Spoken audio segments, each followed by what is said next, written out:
Remove Sequin in Area. This tool is useful to remove sequin in specific area. Here, you can see all lines filled with sequins, and some drawing objects. First, select one object.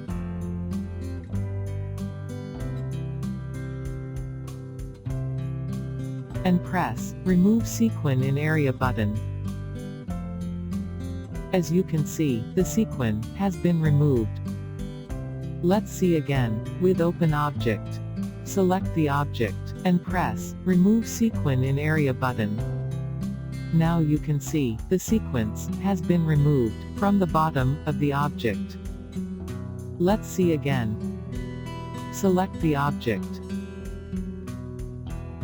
and press Remove Sequin in Area button. Now you can see, the sequence has been removed. Let's see again. Select the object,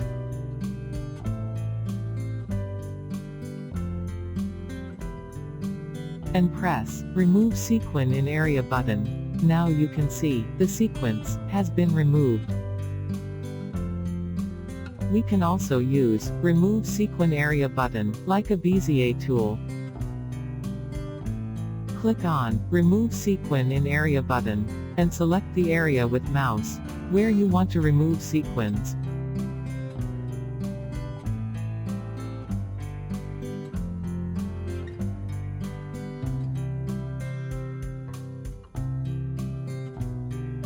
Now you can see, the sequence has been removed.